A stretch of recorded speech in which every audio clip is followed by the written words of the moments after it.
Pada tahun 1879, Sarah Howe membuka sebuah bank swasta dan menawarkan bunga 8% per bulan kepada ribuan wanita. Namun, ternyata itu hanya tipuan belaka.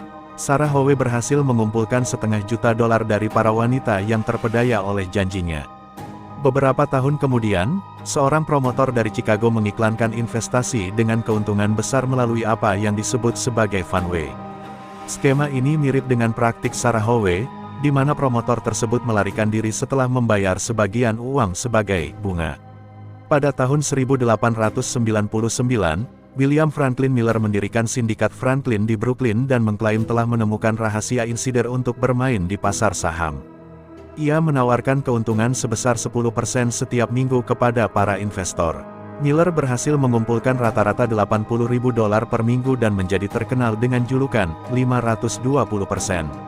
Namun, Miller akhirnya melarikan diri ke Kanada dengan membawa hasil penipuan sebesar $2 juta. Ia kemudian ditangkap dan dijatuhi hukuman 10 tahun penjara.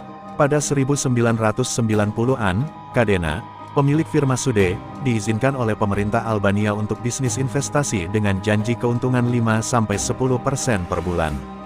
Namun, Sude ternyata merupakan salah satu dari banyak pelaku skema Ponzi yang menyebar luas di Albania. Ketika keuntungan tiba-tiba berhenti, investor tidak dapat menarik uang mereka, dan Cadena mengakui bahwa perusahaannya melakukan skema Ponzi yang berujung kegagalan. Insiden ini memicu kerusuhan di seluruh Albania dan hampir memicu perang saudara.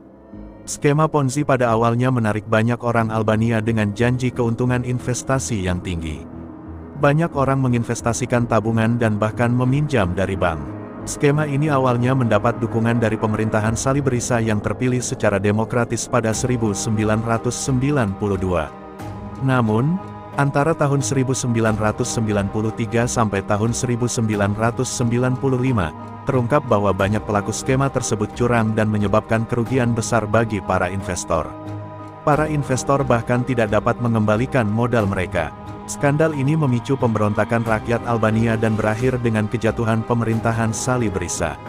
Puncak pemberontakan terjadi pada 1997, ketika negara dilanda kekacauan dan lebih dari 2.000 orang tewas dalam bentrokan antara pengunjuk rasa dan pasukan keamanan. Selanjutnya, seorang pengacara asal Chicago bernama Leo Koretz mempraktikkan serangkaian skema Ponzi yang sangat spektakuler. Selama hampir 2 dekade, Koretz menjual hipotek palsu dan mengklaim terlibat dalam pembunuhan di sebuah pertanian beras di Arkansas. Melalui sindikat Bayano, Koretz menarik minat sekelompok jutawan bayangan pada tahun 1911. Ia juga mengklaim bahwa mereka memiliki kepemilikan hutan yang berharga di sudut terpencil Panama. Koretz memulai penjualan saham dalam kekayaan tropis ini, dan pada awal 1920-an, para investor mendapatkan keuntungan tahunan sebesar 60%. Koretz berhasil menghimpun total sebesar $400 juta dari berbagai skema sebelum meninggalkan kota pada tahun 1923. Mengapa kemudian skema penipuan berkedok investasi ini diberi nama Ponzi? Nama Charles Ponzi terkenal karena tindakannya pada tahun 1920 memiliki dampak yang dramatis dan skala yang luas. Aksi tersebut memperoleh perhatian publik yang signifikan pada saat itu dan oleh karena itu menjadi referensi utama untuk skema serupa yang dilakukan di masa mendatang.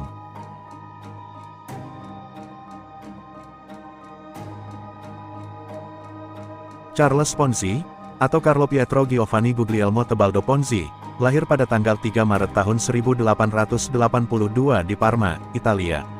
Ia adalah anak sulung dari pasangan Settimo Ponzi dan Imelda Bianchi. Keluarganya berasal dari latar belakang yang sederhana, dan Ponzi tumbuh dalam lingkungan yang relatif miskin. Sejak usia muda, Ponzi menunjukkan minat besar dalam menjelajahi dunia. Pada tanggal 15 November tahun 1903, Ponzi turun dari kapal SS Vancouver di pelabuhan Boston, Amerika Serikat. Saat itu, dia berusia 21 tahun dan memiliki tujuan untuk mencari kehidupan yang lebih baik secara ekonomi. Ponzi menetap di Boston, Massachusetts, dan bertahan hidup dengan berbagai pekerjaan, mulai dari pelayan, penjaga toko, hingga petugas imigrasi. Dia juga sempat pindah ke New York, di mana dia bekerja sebagai pengangkut meja, dan kemudian ke Florida sebagai pekerja serabutan di pantai timur. Selama waktu itu, Ponzi sering masuk penjara karena terlibat dalam tindakan kriminal, termasuk pencurian, penipuan, dan penggelapan uang. Pada tahun 1917, Ponzi kembali ke Boston dan menemukan pekerjaan sebagai juru tulis setelah melihat iklan di surat kabar lokal. Di sana, dia bertemu dengan Rose Nyeko dan mereka menikah setahun kemudian. Pasangan ini memiliki 3 anak, tetapi pernikahan mereka tidak berlangsung lama dan berakhir dengan perceraian. Menurut Donald Hadun dalam bukunya yang berjudul Ponzi, The Boston Swindler, 1975 Ponzi mendapatkan ide untuk menciptakan skema investasi yang dapat memberikan keuntungan besar. Ide tersebut muncul saat Ponzi menerima surat dari Spanyol pada Agustus tahun 1919 yang berisi biliet pos internasional. Dun mengungkapkan bahwa kejeniusan Ponzi terletak pada psikologi, bukan keuangan. Ponzi menyadari bahwa ia bisa menghasilkan keuntungan yang signifikan dengan membeli biliet pos dengan harga diskon dan menukarkannya di Amerika Serikat dengan harga penuh. Ponzi mulai mengumpulkan dana dari investor dengan janji keuntungan yang luar biasa, yaitu penggandaan investasi dalam waktu singkat. Ponzi mengklaim bahwa dia mendapatkan keuntungan dari arbitrase pos konversi internasional, yaitu memanfaatkan perbedaan harga antara mata uang yang berbeda. Ponzi juga mengklaim bahwa investasinya akan memberikan keuntungan sebesar 50% dalam waktu 45 hari atau 100% dalam waktu 90 hari. Keuntungan yang dijanjikan ini jauh melebihi apa yang dapat diperoleh dari investasi konvensional pada saat itu. Pada awalnya, dia menggunakan uang dari investor baru untuk membayar keuntungan kepada investor yang sudah ada sebelumnya. Dalam beberapa bulan, Ponzi berhasil mengumpulkan jumlah investasi yang sangat besar. Ia menarik ribuan investor yang tertarik dengan peluang keuntungan yang dijanjikannya. Banyak orang bahkan meminjam uang atau menggunakan tabungan hidup mereka untuk berinvestasi dalam skema Ponzi. Keuntungan yang diperoleh oleh investor awal membuat skema Ponzi terlihat berhasil, dan hal ini menarik minat lebih banyak orang untuk berinvestasi. Pada awal Januari tahun 1920, Ponzi mendirikan perusahaan bernama The Securities Exchange Company. Perusahaan ini didirikan dengan tujuan menjalankan skema investasi yang ia ciptakan. The Securities Exchange Company menjadi wadah bagi para investor yang tertarik untuk berpartisipasi dalam skema Ponzi yang menjanjikan keuntungan besar. Pendirian perusahaan ini memberikan kesan profesionalitas dan kepercayaan kepada calon investor. Ponzi juga melaksanakan strategi pemasaran yang agresif dan membangun citra dirinya sebagai seorang pengusaha sukses. Ia secara rutin muncul di berita, memberikan wawancara, dan memberikan pidato-pidato yang meyakinkan. Ponzi menggunakan kemampuannya dalam mempengaruhi orang lain untuk mendapatkan kepercayaan dari para investor dan menarik lebih banyak dana ke dalam skema. Penipuannya, para investor bahkan diiming-imingi dengan janji keuntungan 100% dalam 90 hari, yang kemudian disusul dengan kebijakan mendapatkan bunga sebesar 50% dalam 45 hari. Skema Ponzi memberikan keuntungan yang sangat tinggi kepada beberapa investor awal, yang membuat reputasi Ponzi dan skemanya semakin meningkat. Hal ini tentu saja membuat orang-orang yang tergoda oleh iming-iming keuntungan cepat semakin tertarik.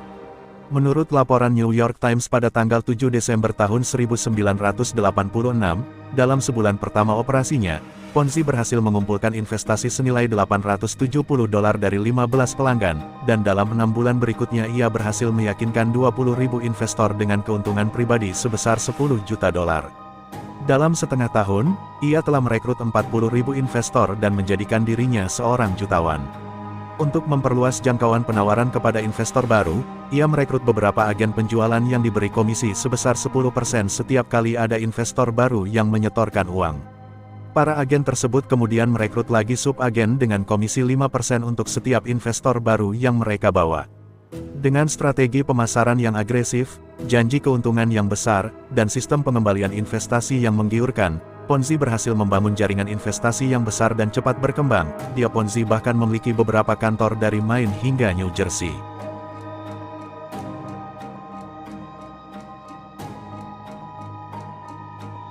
Pada akhir Juli tahun 1920, Ponzi mencapai puncak kesuksesannya. Ia berhasil menghasilkan keuntungan sebesar $1 juta dalam satu hari.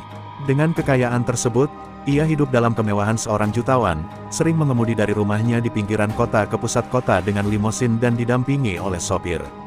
Namun, kesuksesannya tidak berlangsung lama karena skema Ponzi akhirnya runtuh saat ia tidak mampu memenuhi permintaan pembayaran yang semakin meningkat dari para investor. Pada tahun yang sama, kecurigaan mulai muncul dan otoritas keuangan mulai menyelidiki kegiatan Ponzi. Pada tanggal 24 Juli tahun 1920, surat kabar Boston Post menampilkan artikel utama di halaman depan yang mengangkat kisah Charles Ponzi dan skema investasinya dengan judul, "Melipat gandakan uang dalam 3 bulan, bunga 50% dibayarkan dalam 45 hari oleh Ponzi, memiliki ribuan investor." Artikel ini memberikan penjelasan tentang bagaimana Ponzi berhasil memperoleh kekayaan melalui skema kupon balasan pos yang menghasilkan keuntungan besar bagi para investor dalam waktu singkat. Dalam artikel tersebut, nilai kekayaan Ponzi disebutkan mencapai 8,5 juta dolar, yang menunjukkan tingkat kesuksesan skema yang dia jalankan. Setelah munculnya artikel tersebut, investigasi pun dilakukan terhadap aktivitas Ponzi. Pada tahun 1920, ia ditangkap dan diadili atas tuduhan penipuan. Dalam wawancara dengan reporter Boston Post, Ponzi mengklaim dirinya sebagai seorang dermawan, mengatakan, "Saya tidak senang menghabiskan uang untuk diri sendiri, oleh karena itu saya melakukan banyak hal baik dengannya." Ia akhirnya dijatuhi hukuman penjara selama beberapa tahun sebelum akhirnya dideportasi ke Italia setelah bebas. Setelah kembali ke Italia, Ponzi mencoba terlibat dalam berbagai bisnis, namun seringkali terjerat dalam masalah hukum dan keuangan. Kehidupan selanjutnya setelah skandal Ponzi tidak seindah masa kejayaannya. Ia menghabiskan sisa hidupnya di Italia dengan berbagai kesulitan dan tantangan, terus berusaha untuk memulihkan citra dan meraih kesuksesan kembali. Namun, ia seringkali menghadapi masalah hukum dan finansial yang menghalangi usahanya. Charles Ponzi meninggal pada tanggal 18 Januari tahun 1949 di Rio de Janeiro, Brasil, pada usia 66 tahun. Namanya telah diabadikan sebagai simbol dari skema penipuan finansial yang dikenal sebagai skema Ponzi.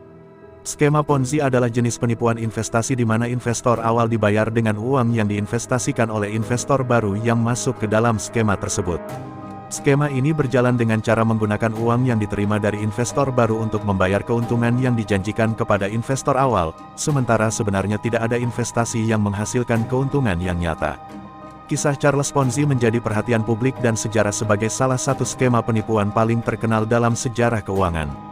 Kasus ini memperlihatkan dampak yang dihasilkan oleh skema penipuan berkedok investasi, serta memberikan pelajaran tentang pentingnya kewaspadaan dan pengawasan dalam dunia keuangan.